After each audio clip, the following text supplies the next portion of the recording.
Baphomet. Illuminati, Freemason বা লুসিফারিয়ানরা শয়তান বা ইবলিসের উদ্দেশ্যে এই ব্যাফোমেটকে পূজা করে থাকে। এলিফাস লিভাই 19 শতকে সকল প্রকার শয়তানি বিদ্যাকে একত্রিত করে পুনরায় একটি ব্যাফোমেট অঙ্কন করে, যা ইসলামের নিষিদ্ধ দিকগুলোকে রিপ্রেজেন্ট করে। মূলত এই ব্যাফোমেট প্রাচীন যুগেও ছিল, কিন্তু তখনকার সময় এর নাম ছিল ভিন্ন ভিন্ন, যেমন হুবাল, বাল দেবতা, আরও অনেক কিছু। হজরত ইলিয়াস আলাইসাল্লামের যুগে ইসরায়েলের শাসনকর্তার নাম ছিল আকিয়াব বা আকিব। তার স্ত্রীর নাম ছিল ইসবিল। সে বাল নামক এক দেব মূর্তির পূজা করত। সে বাল মূর্তির নামে এক বিশাল উপাসনালয় তৈরি করে এবং সেখানে সকল বনু ইসরায়েলকে মূর্তি পূজায় আহ্বান করে। দলে দলে লোক সেদিকে আকৃষ্ট হচ্ছিল। মুসা, হারুন, দাউদ ও সুলাইমান নবীর উম্মতেরা বিনা দ্বিধায় শিরকের মহাপাতকে আত্মহুতি দিচ্ছিল। এমন এক মর্মান্তিক অবস্থায় আল্লাহ পাক তাদের নিকটে তাওহিদের বাণী প্রচারের জন্য ইলিয়াসকে নবী হিসেবে প্রেরণ করেন। আল্লাহ সুবহানাহু ওয়া তাআলা সূরা সাফফাতের 123 থেকে 132 আয়াতে বাল দেবতা ও নবী ইলিয়াস আলাইহিসসালাম সম্পর্কে বলেন। আল্লাহ সূরা সাফফাতের 125 নম্বর আয়াতে নিজেই বলেছেন যে, তোমরা কি বাল দেবতার পূজা করবে আর সর্বোত্তম স্রষ্টাকে পরিত্যাগ করবে? এছাড়াও আমাদের মহানবী সাল্লাল্লাহু আলাইহি সাল্লাম কাবা শরীফের ভেতরে থাকা হুবালের মূর্তি নিজ হাতে ভেঙে ফেলেছিলেন। আর এই বাল হুবালি হলো বর্তমান যুগের ব্যাফোমেট। মূলত এই ব্যাফোমেট হলো কোনো বদজিনের রূপ। আপনারা আমার এই স্যাটানিজমের ভিডিওটি দেখে আসলে ভালো করে জানতে পারবেন। অর্ধ জন্তু ও অর্ধ মানব দ্বারা তারা অ্যানিমালিজমকে রিপ্রেজেন্ট করে, মানে যত্রতত্র যৌনাচার। জন্তু জানোয়াররা যেমন যেখানে সেখানে যার তার সাথে যৌন মেলামেশা করে, ঠিক মানুষও যেন এমনটা করে, এই শিক্ষাটাই দেওয়া হয়। এছাড়াও মানুষ আশরাফুল মাকলুকাত, সে যেন পশু পাখির মতো আচরণ করে আল্লাহ তাআলাকে ভুলে যায়, সেই শিক্ষাটাই এখানে দেওয়া হয়। এখন আপনাদের প্রশ্ন থাকতে পারে, ব্যাফোমেটে কেন ছাগলের মাথা দেওয়া হয়েছে? এক, এটি হেক্সাগ্রামের ভিত্তিতে আঁকা, আর হেক্সাগ্রাম হলো বদজিন জগতে প্রবেশ করার একটি অন্যতম চাবিকাঠি, যেটি কিনা এই ব্যাফোমেটের কপালেও রয়েছে। দুই, ট্রি অফ কাবাল্লাহ স্ট্রাকচারের ভিত্তিতে আঁকা, আর কাবাল্লাহ হলো এমনই এক শক্ত জাদুবিদ্যা যা কিনা ব্যাবিলন সভ্যতায় দুই ফেরেশতা হারুত ও মারুতের উপর নাজিল হয়েছিল। এই ব্যাফোমেটের ভিতর নারীর স্তন ও পুরুষাঙ্গ রয়েছে, যা কিনা নারী ও পুরুষের উভয় বৈশিষ্ট্য বহন করে। মানে হচ্ছে একটি মানুষের ভিতর নারী ও পুরুষের উভয়েরই বৈশিষ্ট্য থাকতে পারে। সে নারী পুরুষ উভয়েরই সাথে সেক্স করতে পারে, যা কিনা নবী লূত আলাইহিসসালামের কথা স্মরণ করিয়ে দেয়। কেননা তার সময় এতটাই সমকামিতা বেড়ে গিয়েছিল যে আল্লাহর গজব স্বরূপ পুরো কাফের নগরীকে ধ্বংস করে দিয়েছিল। এরপর আসি ব্যাফোমেটের দুই শিং ও এর মাঝে থাকা টর্চ বা মশালের কথায়।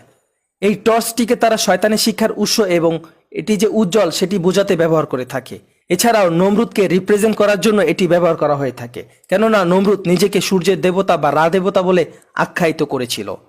এই মশালটিকে সূর্যের রূপেই এখানে ব্যবহার করা হয়েছে। এছাড়াও আমাদের মহানবী সাল্লাল্লাহু আলাইহি সাল্লাম বলেছেন যে, তোমরা সূর্যাস্ত এবং সূর্য উদয়ের সময় নামাজ আদায় করো না।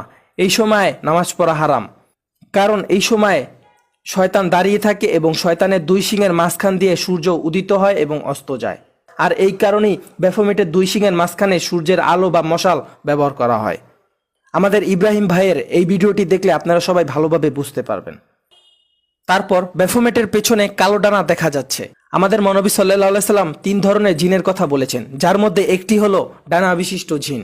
আর আমরা জানি ইবলিস পথভ্রষ্ট হয়ে যাওয়ায় আল্লাহ তাকে জান্নাত থেকে বের করে দেয়, তাই ইবলিসকে ফলেন অ্যাঞ্জেল বলা হয়।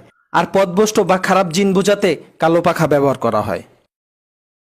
এরপর দেখবেন সাদা ও কালো চন্দ্র। এখানে সাদা দ্বারা ভালো এবং কালো দ্বারা খারাপকে বোঝানো হয়েছে, কেননা এই দুটি কালার একটি অপরটির বিপরীত। আবার দেখবেন একটি হাত সাদা চন্দ্রের দিকে তাক করা আর অন্য হাতটি কালো চন্দ্রের দিকে তাক করা। এটি দ্বারা অ্যাজ অ্যাবভ সো বিলো বোঝায়। মানে হলো ভালো এবং খারাপ দুটোই এক জিনিস। একটা মানুষের ভেতর এই দুই বৈশিষ্ট্য থাকতে পারে, এতে কোনো পাপ হবে না। এটি অনেকটা এক পয়সার এপিঠ ও ওপিঠ। তারা নিজেরা এখানে একটি উদাহরণ দিয়েছে আলকেমি বিদ্যার সাহায্যে। সেটি হলো, ভালো করে লক্ষ্য করুন, এর এক হাতে লেখা সলভে আর অন্য হাতে লেখা কোয়াগুলা, মানে লিকুইড থেকে সলিড বা কঠিনে পরিণত হওয়া, আবার কঠিন থেকে লিকুইড বা তরলে পরিণত হওয়া। ব্যাপারটি হলো এমন, পানি বরফ বা কঠিনে রূপান্তর হতে পারে, আবার তা গলে তরলে রূপান্তরিত হতে পারে। মানে পানির ভিতরে দুটি বিপরীত বৈশিষ্ট্য বিদ্যমান। ঠিক তেমনি মানুষের ভেতরেও যেন এমন বিপরীত বৈশিষ্ট্য বা ভালো খারাপ বৈশিষ্ট্যগুলো থাকে, সেই শিক্ষাটা দেওয়া হয় এটির মাধ্যমে। কিন্তু আল্লাহ সুবহানাহু ওয়া তাআলা আমাদেরকে খারাপ কাজ করতে বারণ করেছে, অন্যথায় আমরা জাহান্নামে যাব। আর শয়তানের টার্গেটই হলো মানুষদেরকে জাহান্নামে পাঠানো। তাই তারা ভালো ও খারাপকে একই জিনিস বানিয়ে মানুষদেরকে পথভ্রষ্ট করাচ্ছে। তারপর এখানে লক্ষ্য করুন, যেখানে দুটি আঙ্গুল দেখানো হচ্ছে, অনেকে এটিকে ভিক্টোরি সাইন মনে করে থাকেন, কিন্তু না, এখানে 11 বা 11 দেখানো হচ্ছে। 11 হলো শয়তানের নাম্বার, আর আমাদের মহানবী সাল্লাল্লাহু আলাইহি সাল্লামকে এই 11 দিয়েই বান মারা হয়েছিল, যার ফলে আল্লাহ সুবহানাহু ওয়া তাআলা 11টি আয়াত সূরা ফালাক ও নাস নাজিল করেছিল, যা কিনা শয়তানের বিরুদ্ধে কাজ। তারপর খেয়াল করবেন, ব্যাফোমিটটি পৃথিবীপৃষ্ঠ সমুদ্রের উপরে বসে আছে, আর আমাদের মহানবী সাল্লাল্লাহু আলাইহি সাল্লাম নিজেই বলেছেন যে ইবলিসের সিংহাসন সমুদ্রের উপর। ইবলিস সেখানে বসে তার সহযোগীদেরকে বিভিন্ন দিক নির্দেশনা দেয় যে তারা কিভাবে মানুষদেরকে পথভ্রষ্ট করাবে। আর এখানেও ঠিক একই জিনিসটি ফুটে উঠেছে। ব্যাপারটি হলো, এই ব্যাফোমিটের শিক্ষাটি তারা পুরো পৃথিবীতে ছড়িয়ে দিতে চায় এবং এর দ্বারা পৃথিবী শাসন করতে চায়।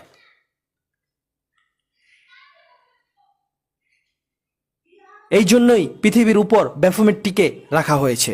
আর বর্তমানে এই ইলুমিনাতি ফ্রিমেসনরা এই ব্যাফোমিটের শিক্ষা বিভিন্ন মাধ্যমে মানুষের ভেতর ঢুকিয়ে দিচ্ছে, যেমন গান বাজনার মাধ্যমে, টেকনোলজির সাহায্যে, ভিডিও গেমসের সাহায্যে, রাজনীতির মাধ্যমে, অর্থনৈতিকভাবে, আরও অনেকভাবে।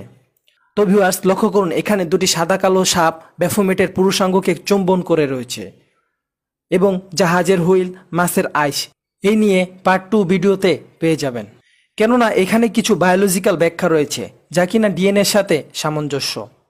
এছাড়াও এই ব্যাফোমিটের 40 ভাগ সম্পর্কে আমি আপনাদেরকে এখনো ব্যাখ্যা দেইনি, যা খুবই গুরুত্বপূর্ণ বিষয়। আপনারা এটি পার্ট 2 ভিডিওতে পেয়ে যাবেন।